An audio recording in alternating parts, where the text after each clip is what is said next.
Hello, and we're going back to Runaway Brewery.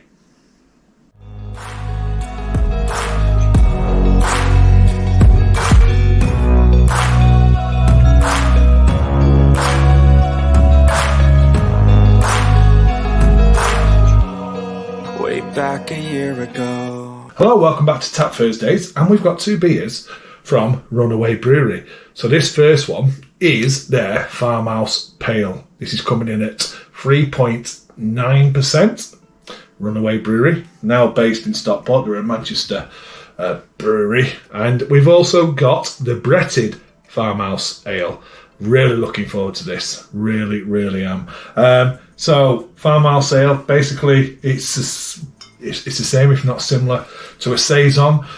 So basically the farmers used to brew beers for their seasonal workers in the seasons, and it used to be quite low ABV. It was something that the farmers could brew from like local ingredients, their own ingredients, and give to the workers something refreshing, especially in the warmer months. Saison, season, farmhouse, it's brewed farmhouse. So we'll go for the Farmhouse Pale first. So, yeah, like I say, Runaway, now located in Stockport. They've moved from Manchester, been to the tap room a couple of times. I think they're doing fantastic things there. But go and check out Modern Mondays for Runaway Brewery. So, Farmhouse Ale. This will be bottle conditioned as well. So let's get it cracked open. Let's get into it. Let's see what it looks like, get the aroma, and get the taste. Okay, we've got the Runaway glass there as well. So it is going to be bottle conditioned, but I think you're going to get a bit of the yeast going in anyway. So I'm expecting it to be possibly dry, slightly bitter, definitely funky. A lot of farmhouse use like older hops as well. So a lot of the hops from like the years gone by were used in the farmhouse ales as well. What they'd stored, so that you could get some bitterness from that. So there you go. It's super clear. Straw, really light clear, really low carbonation. A nice, bright white, creamy, bubbly head going on there. Aroma. Oh hell yeah. So you're getting the funk from the yeast. So you're getting a yeasty aroma. You're getting slight herbal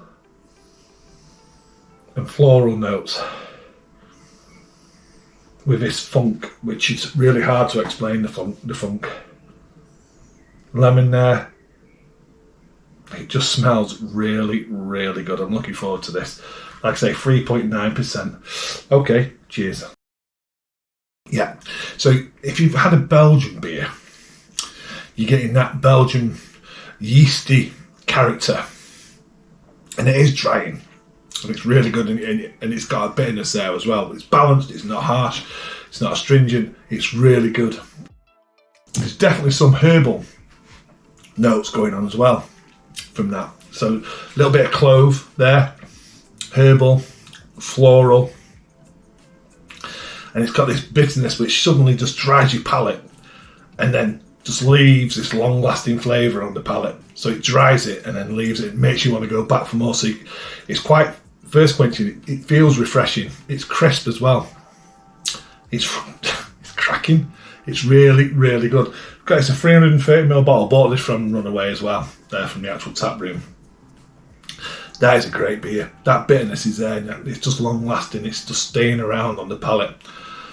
That is a cracking beer. I'd say if I was going to start scoring these, that's going to be up there.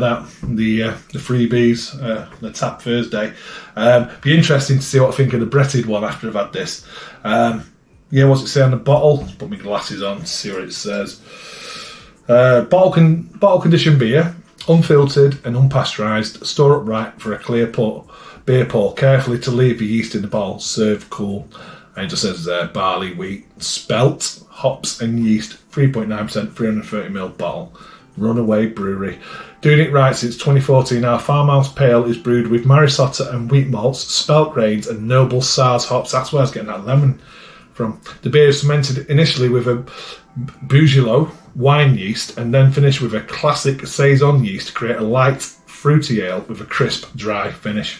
Runaway Brewery, and this is when it was at Manchester, and it was Danzig Street. It's now, like saying, Stockport town centre there. Go and visit them on www.runawaybrewery.com and on Insta at Runaway Brewery. Their Farmhouse Pale. That is great. I know it says leave that yeast in the bottle. But I won't. I'll be, let me take these off.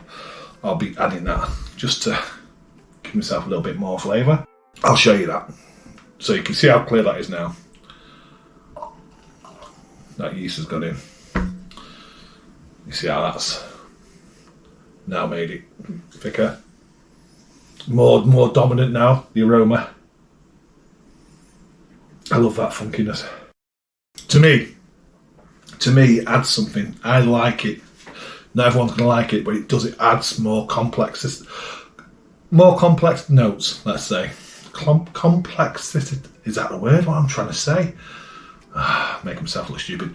It's more complex, and it's really, really good. I think that is great. I'm going to go and sit down, then I'm going to come back, and we'll try the Runaway Brewery Bretted Farmhouse Ale. Okay, so we're back. We've now got the Bretted Farmhouse Ale. So we know what a Farmhouse Ale is. What does it mean by Bretted? So what I'm taking from that is during the brewing process, the fermentation, it's add Brettanomyces added to it, which is a type of it's a yeast, and it's basically a British yeast, an ancient yeast, which was used, like I say, 1800s to brew beer, and that Brettanomyces, known as Brett, is what was, when you think about the IPAs that were going over to India and the porters that were going over to India and stuff, the Brettanomyces just carried on working in them barrels and bringing complex flavours. So it's quite unique to Britain, and it's used in France, it's used in Belgium, and you can actually buy Brettanomyces as a homebrewer as well. And it'd be interesting when I read the bottle what it says on there. But yeah, so it's a type of yeast, and it's like a wild yeast, but it's British, so it's quite unique as well. So let's get it in the glass. Looking forward to this. This one came in at 5.5%. Mrs. B bought me this one. Really looking forward to this. You can see that carbonation in there already rising. So let's get it in the glass. Back with the Runaway glass. Cleaned out. Looks very similar to the last beer we had. And what I'm going to do, going to be a bit cheeky, I'm not going to pour in the last bit on this one. Oh, that aroma is unbelievable. What I'm going to do, I'm going to cap it, and I'm going to keep it, and I'm going to brew with it. So I'm going to recap that with my capper, and I'll brew a beer, maybe a saison, and I'll put it in there. And totally different video, because you have to be very careful with your fermentation, your brewing gear. You don't want to get that as an infection into other beers, as in it will take over. So I've got to make sure I'm doing that right as well, but that's a separate video. Okay, so looks like the last one. Nice and clear. Small white head just about forming there. So yeah, low carbonation in the glass. Like I say, straw, pretty much clear. Different aroma. This has got sweet, wine, bubblegum, grape,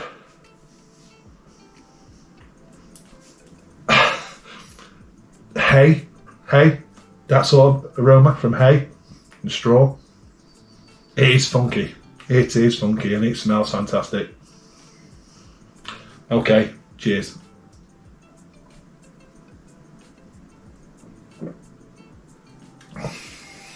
Wow, that is amazing.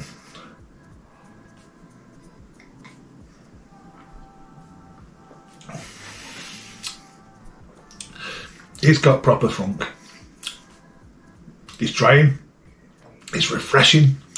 It has got this sweet bubblegum wine taste, like grapes, with this yeast taste on this malt backbone.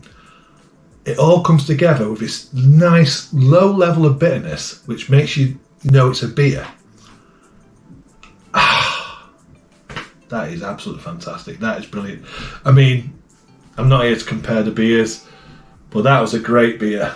But this is that beer on steroids and just brings so much complex flavours, which is hard to describe, but it's just great. It really, really is. I'm just so gutted. That's all that's left of it. Ah.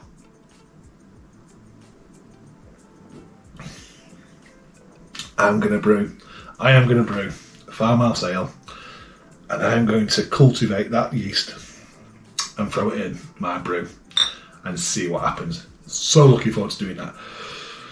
Whew, cheers, Runaway. That's fantastic. Both great beers. Obviously, I'm going to pick that one, but that's a very close second.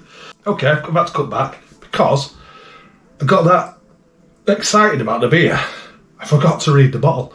So welcome back. And I'll put the back. I'll say goodbye again in a minute. So doing it right since 2014. A dry, funky and delicate farmhouse ale. Blend number 2 is a blend of 1-year-old Burgundy barrel-aged saisons. That's where I'm getting the wine from. Left to develop with Brettanomyces before being hopped with Styrian Wolf and blend. So they put the price over it and I can't read that bit, which is annoying. Let's see if I can get it off. Dry hopped with Styrian Wolf, then bottled and aged for a further 6 months to naturally carbonate. Runaway Brewery, what a fantastic beer. So I've got to do a 5 litre batch and I've got to let it age, and I am looking forward to it. It's going to be like a Demi-john for nearly a year, this one, when I brew it. So yeah, barrel aged, blended and bottle conditioned beer. Fantastic. Okay, back to me to finish the video. Okay, thanks for watching. Cheers, and I'll see you on the next one. I've been dreaming on in my head like I've seen it. A life worth living is a life with meaning. I'll do what I love till my heart stops